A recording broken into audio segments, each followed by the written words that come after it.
Đau cổ, đau vai, đau cánh tay và tê bàn tay là do thần kinh ở cổ bị chèn ép, thoái hóa cột sống và thoát vị đĩa đệm. Thoái hóa cột sống là do quá trình lão hóa theo thời gian hoặc do môi trường sinh hoạt ảnh hưởng đến cột sống. Thoát vị đĩa đệm là do đĩa đệm thoát ra khỏi vị trí bình thường. Hai bệnh này đều ảnh hưởng đến cột sống và đĩa đệm. Vậy cột sống là gì và đĩa đệm là gì? Chức năng của chúng như thế nào? Đĩa đệm có dạng hình tròn và dẹp, gồm có lớp vỏ bao bọc xơ bên ngoài chắc và dày, nhưng nhầy nằm ở trung tâm. Đĩa đệm nằm giữa hai đốt sống và bề dày của đĩa đệm nâng đốt sống trên và đốt sống dưới, tạo ra hai vòng khe ở hai bên cột sống để thần kinh từ tủy sống thoát ra phân phối trong cơ thể của chúng ta. Chức năng của đĩa đệm là tính đàn hồi và hoạt động giảm sóc để bảo vệ sự chấn động đến cột sống, giúp cho cơ cột sống di chuyển linh hoạt hơn như xoay người theo chiều hướng khác nhau. Nhưng khi đĩa đệm bị mất nước, khô héo, dễ bị rạn nứt, các mô sụn dễ bị hao mòn, dẹp tràn ra khỏi vị trí bình thường và chèn ép lên dây thần kinh. Nếu không điều trị đúng cách, hai đốt sống kề cận sẽ bị mọc gai.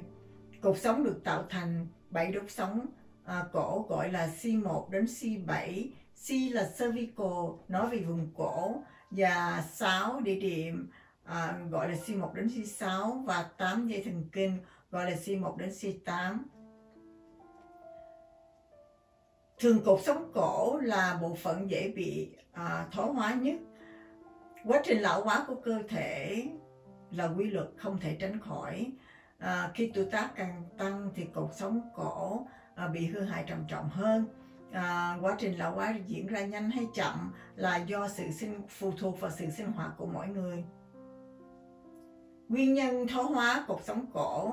Thoái hóa cột sống cổ thường là có nhiều nguyên nhân tạo ra do tuổi tác, do di truyền, do thói quen sinh hoạt, sai tư thế như tư thế ngồi, tư thế nằm ngủ, khung giác nặng thường xuyên, ngồi trước máy tính hoặc là sử dụng điện thoại vân vân.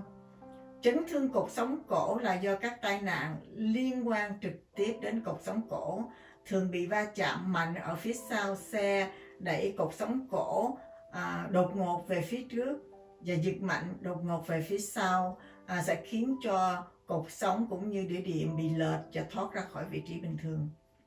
Chế độ ăn uống không lành mạnh như hút thuốc, uống rượu, uống nước ngọt hoặc ăn nhiều thực phẩm có chứa nhiều muối. Triệu chứng thoái hóa cột sống tùy thuộc vào dây thần kinh số 1 đến số 8 bị chèn ép, mà bệnh nhân có những triệu chứng ở những vùng đau khác nhau từ cổ cho tới tai. Thường xảy ra nhiều nhất là ở đốt sống số 5, số 6 và đốt sống số 6, số 7. Đốt sống số 5, số 6 thì gọi là dây thần kinh số 6, thường là đau cổ, cứng cổ, tê tai cho đến cổ tay và đến những cái bàn tay. Thì khi dây thần kinh số 6 sẽ chạy từ vai, trên vai đi xuống cánh tay hoài và chạy xuống ngón tay cái. Dây thần kinh số 7 thì đau vai, đau cổ tay, đau vai phía sau, đau cánh tay ở phía sau và chạy xuống ngón giữa và ngón trỏ. Dây thần kinh số 1 và số 2 thường là mình đau đầu, chóng mặt, ù tai và thị giác yếu đi. Có 3 giai đoạn lão hóa cột sống theo 3 giai đoạn khác nhau. Giai đoạn đầu là đau nhức cổ, khó khăn khi di chuyển cổ. Triệu chứng đau có thể lan một bên vai, một bên cánh tay hoặc một bên bàn tay, nhưng cũng có thể lan bên cả hai cánh tay và hai bàn tay. Giai đoạn 2 là tê, bả vai, cánh tay, ngón tay, mất cảm giác. Giai đoạn 3 là teo cơ. yếu liệt bả vai và cánh tay vân vân. Điều trị thoái hóa cột sống, cổ và dây thần kinh bị chèn ép. Đau uống thuốc là một điều sai lầm của rất nhiều bệnh nhân.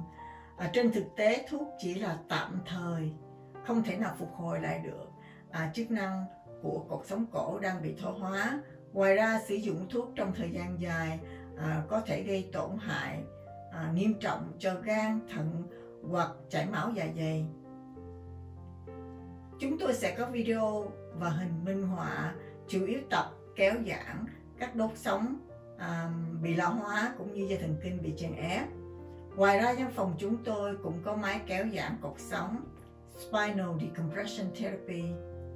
Cách chữa trị này được biết đến như là một phương pháp không dùng thuốc, không phẫu thuật. Bệnh nhân được điều trị bởi dùng máy kéo vi tính điều chỉnh theo thời gian, trọng lượng khác nhau, kéo cột sống đang bị tổn thương, làm giảm sự đè ép lên các dây thần kinh của cột sống. Trên 10 năm qua, văn phòng chúng tôi cũng giúp rất nhiều bệnh nhân chụp hình MRI bị thoái hóa cột sống, chèn ép lên dây thần kinh. Nhưng khi theo chương trình trị liệu này thì bệnh nhân chúng tôi không phải đi đến tình trạng phẫu thuật nữa. Chúc các bạn thành công. Dùng tay phải kéo đầu của các bạn về phía bên phải, giữ khoảng 30 giây. Các bạn sẽ nghe căng giãn phần trên bả vai, đó là động tác đúng. Các bạn quay lại nhìn dưới vòng nách của tay phải, các bạn sẽ nghe phần sau của bả vai căng, đó là động tác đúng. Các bạn giữ lại 30 giây.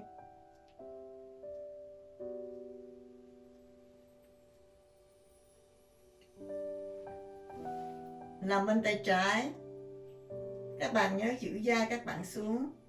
Các bạn nghe căng bên tay phải trên bả vai, giữ lại 30 giây. Và quay lại nhìn dưới vòng nách bên trái, giữ lại 30 giây. Động tác này rất quan trọng cho những người bị dây thần kinh bị chèn ép, vì bên hai vòng khe thường nằm ở phía sau của cột sống cổ, nằm hai bên, nên các bạn nên dùng những cái động tác kéo giãn như thế này, phần bên phải cũng như phần bên trái.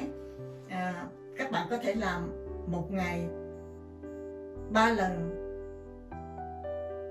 buổi sáng, buổi trưa, buổi chiều. Sau khi làm các bạn nhớ dùng đá lạnh để làm giảm lại sự căng thẳng mà các bạn đang tập ở vùng cổ các bạn. Chúc các bạn thành công.